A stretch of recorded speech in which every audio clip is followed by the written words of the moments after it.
Hello guys, welcome back to my channel Ushas ব্লগে আরও একটি পর্বে তোমাদের অনেক অনেক স্বাগত জানিয়ে আজকের এই ব্লগটা শুরু করছি।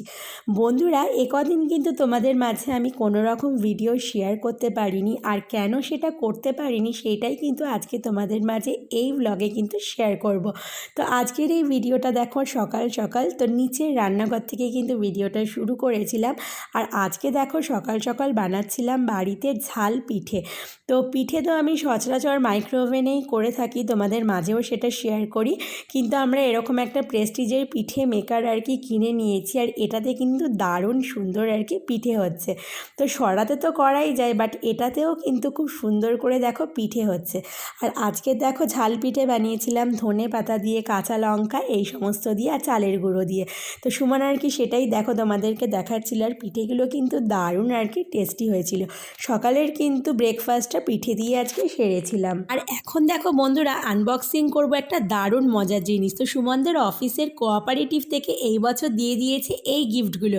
তো এরকম একটা ডিনার সেট দিয়েছে, যেটার মধ্যে দুখানা প্লেট রয়েছে, চামচ রয়েছে, বাটি রয়েছে, আর তার সাথে দিয়ে দিয়েছে এরকম একটা ব্লুটুথ স্পিকার। তো এগুলো এই কদিন ধরে আর খুলিনি, ভাবলাম যে না ব্লগে আর কি আনবক্সিং করবো আর তোমাদেরকে দেখাবো। এই ব্লুটুথ স্পিকারটার সাউন্ডটা কিন্তু জাস্ট অসাধারণ, একেবারে গম গম করে বাজছে। তো যাই হোক, এই বছর কিন্তু কোঅপারেটিভ থেকে আমাদের এই দুখানা গিফটই দিয়েছে, আর তার সাথে ছিল কিন্তু কলকাতার একটা দারুণ আর কি দোকানের মিষ্টি, বাট সেটা তো আমাদের পেটে অলরেডি চলেই গেছে। তারপর দেখো টুকিটাকি কাজবাজ সেরে একেবারে রেডি হয়ে মাম্মাম, আমি আর সুমন হচ্ছে গিয়ে বেরিয়ে পড়েছিলাম। তো বাইরে আজকে ছিল প্রচণ্ড ঠান্ডা, তার সাথে কুয়াশা, আর ওয়েদারটা প্রচণ্ডই আর কি খারাপ, মানে একেবারে মেঘ, মনে হচ্ছিল বৃষ্টি হবে। তো যাই হোক, আমরা এখন যাব হচ্ছে মাদের বাড়িতে, আর সেখান থেকে যাব সোজা অ্যাপোলো জেনারেল হসপিটাল। মাদের বাড়িতে এসে তো আমার মাথায় রীতিমতো হাত, তার কারণ মা এখানে এখন ভাজছে গরম গরম কড়াইশুঁটির কচুরি। তো মাকে সেটাই বললাম, যদি ফোনে একবার জানিয়ে দিতে যে কড়াইশুঁটির কচুরি ভাজছে, তাহলে আমি সকাল সকাল ঝাল পিঠে দিয়ে পেটটা আর ভরাতাম না। তো এখানে এসে আর কি এটা দেখে আমার মাথা আর কি কাজ করছিল না। আর মা কিন্তু দারুণ কড়াইশুঁটির কচুরি বানায়, আর আমি কিন্তু বানাতে পারি না, তবে আমি খেতে পারি। তো যাই হোক, এখানে দেখো আলুর তরকারিও করেছে। তো আর কি লোভ না সামলাতে পেরে আমি নিয়ে বসেই পড়লাম। তো মাম্মামের দুটো, আমার দুটো, আর সুমন খাইনি। তো যাই হোক, তারপর খাওয়া দাওয়া সেরে মাম্মামকে মার কাছে জমা রেখে দেখো বেরিয়ে পড়েছিলাম হচ্ছে গিয়ে ফাঁকা ট্রেনে। তো ব্যারাকপুর স্টেশন থেকে দেখো একেবারে ট্রেনের মধ্যে বসে পড়েছিলাম। তো আমরা এখন সোজা চলে এসেছিলাম শিয়ালদা স্টেশনে।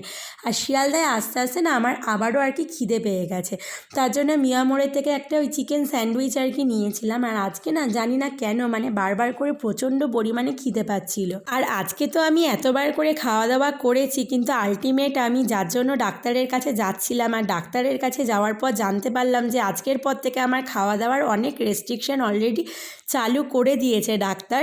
তো ডাক্তার সেগুলোই আমাকে বলেছিল, চলো তোমাদের সেগুলোও পরে বলবো। তো আমি এখন যাচ্ছিলাম হচ্ছে মেট্রো করে আর কি যাব, তার জন্য। তো এটা হচ্ছে গিয়ে শিয়ালদা মেট্রো স্টেশনে।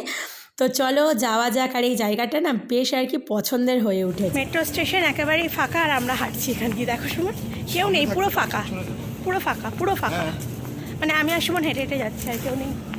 চলো চলো তাড়াতাড়ি করে ঝটপট, ট্রেনের টাইম হয়ে গেছে। আর এখন যদি এখান থেকে ট্রেনটা না পাই তাহলে অনেকটাই দেরি হয়ে যাবে আমাদের। ডাক্তারের কাছে অ্যাপয়েন্টমেন্ট নেওয়া আছে 2:30টায়, অলরেডি 2:10 বাজে।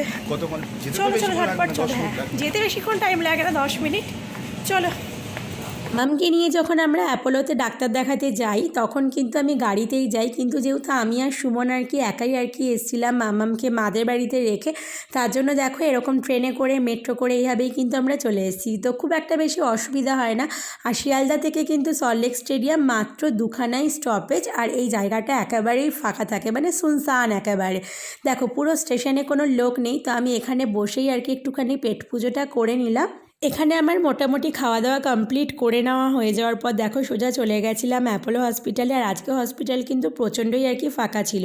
তো কদিন ধরে দেখো আমার কি কি টেস্ট হয়ে গেছে। তো এখানে এমআরআই এনজিওগ্রাম হয়েছে ব্রেনে, তারপর ইজি হয়েছে, একটা স্ক্যান হয়েছে, তার সাথে প্রচুর আর কি ব্লাড টেস্ট হয়েছে।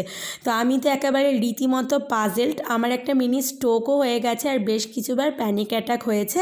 তো এত কিছু আর কি ঘটে গেছে কদিন ধরে, যার জন্য তোমাদের মাঝে কোনো রকম ব্লগ মানে আনতে পারছিলাম না। তো আমি কোনো রকম আপডেটও তোমাদের মাঝে দিতে পারিনি। আজকে নিয়ে কিন্তু প্রায় 3 দিন হলো আমি অ্যাপোলোতে আসছি। তো আজকে ছিল হচ্ছে আমার চেক আপ। এর আগে টেস্ট করতে এসেছি 2 দিন, তারপর ডাক্তার অলরেডি দেখানো হয়ে গেছে। আর আজকে কিন্তু এসেছিলাম চেক আপে। তো ডাক্তার দেখানোর পর ডাক্তার আমাকে প্রচুর জিনিসপত্র বললো, সেগুলো অবশ্যই তোমাদেরকে বাড়িতে যাওয়ার পর বলবো। তো যাই হোক, ডাক্তার দেখিয়ে দেখো একেবারে ওষুধপত্র কিনে নিয়ে বেরিয়ে পড়েছিলাম। চলে এসেছিলাম শিয়ালদা স্টেশনে। আর শিয়ালদা স্টেশনে একটুখানি এসে বিগ বাজারে দেখো ঢুকেছিলাম। তো এখানে এই ড্রেসগুলো প্রচণ্ড পছন্দ হয়েছিল, বাট দুঃখের বিষয় আমার কিন্তু একটাও আর কি হলো না। তো আমার সাইজের আর কি ছিল না, তার জন্য নিতে পারলাম না। তো মন খারাপ করে বেরিয়ে পড়লাম। আর প্রচণ্ডই আর কি গলা শুকিয়ে আসছিলো, তার জন্য দেখো একটুখানি গরম গরম কফি খেয়ে নিলাম। তারপর সোজা ট্রেনে চেপে একেবারে চলে এসেছিলাম ব্যারাকপুর স্টেশনে। আর ব্যারাকপুর স্টেশনে এসেই দেখছি যে বাইরে ফোঁটা ফোঁটা বৃষ্টি পড়ছে, তার সাথে কিন্তু প্রচণ্ড পরিমাণে ঠান্ডা।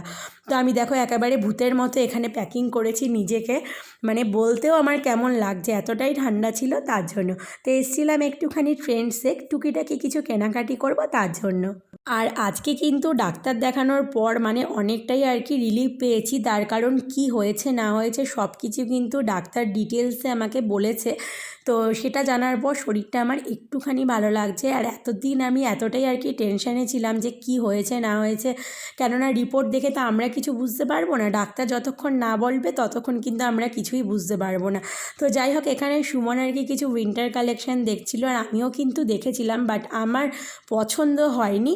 তার থেকেও বড় কথা হচ্ছে আমার এখন দরকার ছিল না বলে নিইনি, বাট সুমন এখানে কিন্তু কিনেছে। দেখো এই যে এই সব দেখছিল, মানে শীতের যে পরার সোয়েটার টাইপের হয় এই ধরনের জিনিসগুলো। তো এখান থেকে 3-4টে আর কি পছন্দ আমি আর কি করে দিয়েছি। তো বললাম যে যেটাই নেবে ট্রায়াল দিয়ে দেখে নাও, কেননা বাড়িতে যাওয়ার পর বলবে, প্রতিবারই আর কি বাড়িতে এসে বলে যে এটা ছোট হয়েছে, ওটা বড় হয়েছে, চেঞ্জ করবো। আর বারবার করে না যাওয়া আসা করাও কিন্তু প্রচণ্ড সমস্যা। তারপর দেখো একেবারে চলে এসেছিলাম সোজা আর কি পেট পুজো সারার জন্য। প্রচণ্ড পরিমাণে খিদে পেয়ে গেছিলো। তো এসেছিলাম হচ্ছে দাদা বৌদিতে। আর দাদা বৌদির যে মেন যে দোকানটা সেটাতে একেবারেই যায়নি, তার কারণ ওটাতে প্রচণ্ড পরিমাণে ভিড় থাকে। তো এখানে এসে আগে হাতটা আর কি ধুয়ে নিলাম। আর এটাই আর কি বলছিলাম যে প্রচণ্ড খিদে পেয়ে গেছে, থাকতে পারছি না। তো ডাক্তার তো আমাকে মানে সমস্ত খাবার দাবার আর কি ক্যান্সেল করে দিতে বলেছে, মানে কিছুই নাকি খাওয়া যাবে না, শুধু ফাইবার জাতীয় খাবার খাওয়া যাবে, এছাড়া চিকেন মাটন সব নাকি বাদ। তো আজকে ভাবলাম যে দেখো বাইরে দেখো বৃষ্টি পড়ছিল, তো সেটাই আর কি তোমাদের দেখালাম, বাইরেটা পুরো ভিজে গেছে। তো আজকে ভাবলাম যে শেষবারের মতো একটুখানি পেট পুজো করে নিই মাটন দিয়ে। তো এই বলেই আর কি মাটনটা নিলাম। আমি বেসিক্যালি মাটন খুব একটা বেশি পছন্দ করি না, চিকেনটাই কিন্তু পছন্দ করি। কিন্তু আজকে ভাবলাম যে না, মাটনটা খেয়েই নিই, কেননা এরপর থেকে আর সত্যিই খাবো না। আর আমি সবসময় এটাই ভাবি যে খাবো না কিন্তু খেয়ে ফেলি, মানে মুখটাকে আর কি কন্ট্রোল করতে পারি না। এটা আমার একটা প্রচণ্ড পরিমাণে বাজে অভ্যাস। কিন্তু আজকে ভাবলাম যে না, আজকে খাই, কালকে থেকে কিন্তু আর খাবো না, কেননা এবার কিন্তু সত্যিই মানতে লাগবে। তার কারণ হচ্ছে প্রচণ্ড পরিমাণে শারীরিক সমস্যা হচ্ছে, লিভারের সমস্যা তো আমার আগাগোড়াই রয়েছে, যেটার জন্য কিন্তু প্রচুর মেডিসিন আমাকে খেতে লাগে।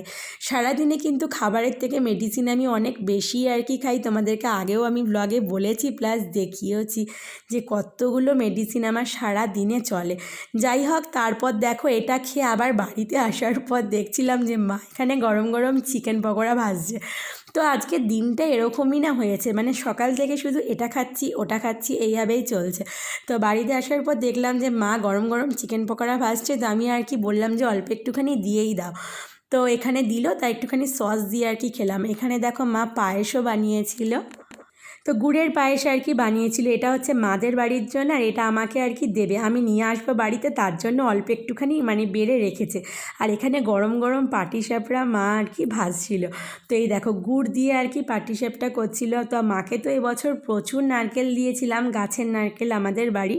তো মা সেইগুলো দিয়ে এখনও অবধি আর কি এটা ওটা বানিয়ে আর কি চলে এসেছি। সেই দুর্গাপুজোর সময় মাকে দেওয়া হয়েছিল প্রায় 12 থেকে 15টা মতো নারকেল, মানে আমাদের বাড়ির গাছের নারকেল।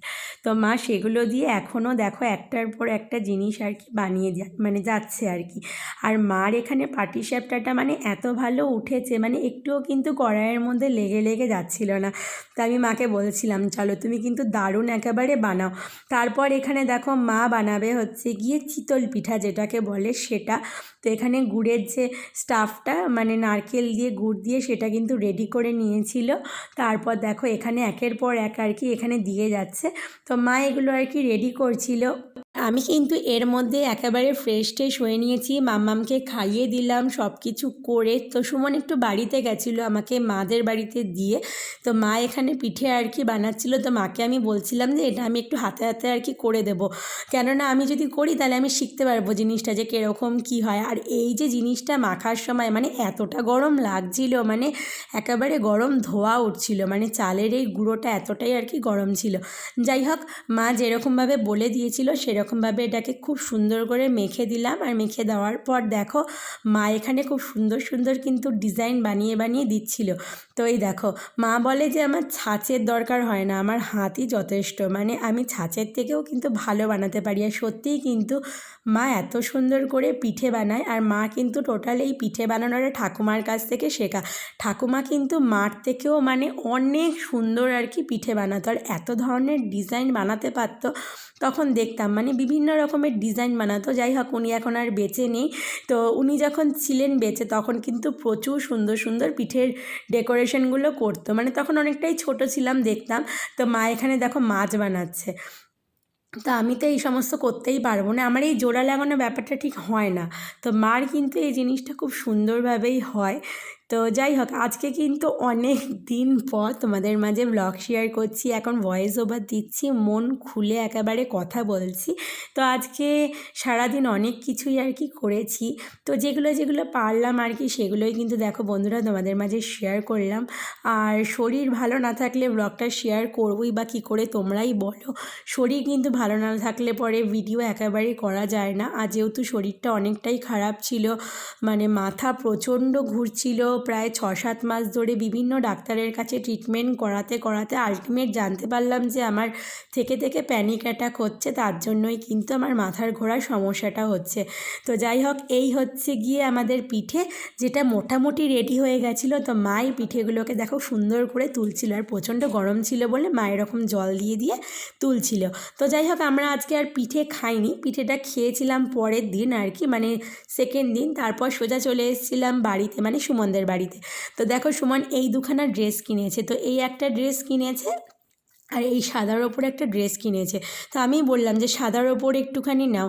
তারপর চলো একটুখানি রেডি হলাম, যাব হচ্ছে বিয়েবাড়ি, তার জন্য। বন্ধুরা তো আমি এখন চলে এসেছি হচ্ছে আমাদের বাড়িতে। আর মাদের বাড়ি থেকে এই জাস্ট আর কি বেরোলাম। তো মাদের বাড়ি থেকেই রেডি হয়ে এসেছি, বাট বাড়িতে এসেছি একটা বিশেষ কারণে। সেটা হচ্ছে এখন যাব হচ্ছে বিয়ে বাড়িতে। বাবা আর মা অলরেডি চলে গেছে, আর মাম্মামকে নিয়ে যাচ্ছি না, মাম্মাম কিন্তু মাদের বাড়িতেই রয়েছে। আর বাড়িতে এসেছি হচ্ছে সুমন রেডি হবে আর আমি মাথায় একটা টুপি পরবো, কেননা আমাদের বাড়ি থেকে অনেকটা দূরের আর কি ডিস্টেন্সে যাব, মানে প্রায় ইছাপুরের কাছাকাছি, মানে অনেকটাই দূর ব্যারাকপুর থেকে। তো এখন বেরাবো। আর আজকে একেবারে বেশি সাজগোজ করিনি, সকাল থেকে প্রচণ্ড খাটাখাটনি গেছে, শরীর প্রচণ্ড ক্লান্ত। যেহেতু খুবই আর কি ক্লোজ একজন রিলেটিভের বিয়ে, না গেলেই নয়, মানে অ্যাটেন্ড থাকতে লাগবে, তার জন্যই হচ্ছে যাওয়া। সো চলো আজকে তো তোমাদের সাথে কথাই বলতে পারিনি মানে সামনাসামনি। সো চলো বিয়ে বাড়িতে যাওয়া যাক এখন। এ বাড়িতে এসেই দেখো তোমাদেরকে দেখিয়ে দিলাম বিয়ের কনেকে। বিয়ের কনে বলবো না, আজকে ছিল হচ্ছে ওর রিসেপশনের অনুষ্ঠান। কি মিষ্টি লাগছিল ওকে দেখতে। যাই হোক ওরা এখানে ফটো সেশন করছিল, তারপর সবার সাথে একটু কথাবার্তা বলে সরাসরি চলে এসেছিলাম খাওয়ার জায়গায়। আর খাওয়ার জায়গার ডেকোরেশনটা কিন্তু অসাধারণ করেছিল, মানে অনেকটা জায়গা জুড়ে কিন্তু এই প্যান্ডেলটা করেছিল, বেশ আর কি দারুণ লাগছিল। আর আজকে কিন্তু খেতে বসেছিলাম ঠিকই, কিন্তু সেইভাবে কোনো কিছুই খাইনি, তার কারণ ডাক্তার যে কথাগুলো বলে দিয়েছে সেটাই কিন্তু মাথায় চলছিল। অলরেডি একবার মাটন বিরিয়ানি খেয়ে নিয়েছি, আর আমি এইটুখানি ঠিক করেই নিয়েছিলাম যে আজকের পর থেকে মাটন খেলে কিন্তু একেবারেই চলবে না। ওই যে তোমাদের তখন বললাম, এটাই কিন্তু আপাতত এখনকার মতো শেষ আমার মাটন খাওয়া ছিল। যাই হোক, এই টুপিটা পরে এসেছিলাম, বাইরে প্রচণ্ড ঠান্ডা ছিল, তো বেশ আর কি ভালো লাগছিল। যাই হোক, আর এইখানে দেখো বিয়েবাড়ির এই যে মেনু কার্ডটা, ছোটোবেলায়ও কিন্তু কোনো বিয়েবাড়িতে গেলে ফার্স্টেই এই মেনু কার্ডটাকেই আর কি দেখতাম, এখনও কিন্তু অভ্যাসটা রয়েই গেছে। সো যাই হোক, আজকে সারাদিন যা করলাম না করলাম সেটাই তোমাদের সাথে শেয়ার করলাম। ভিডিওটা ভালো লাগলে লাইক করো, চ্যানেলটাকে সাবস্ক্রাইব করে পাশে থেকো। তোমাদের সাথে দেখা হবে বন্ধুরা নেক্সট একটা ইন্টারেস্টিং ব্লগে।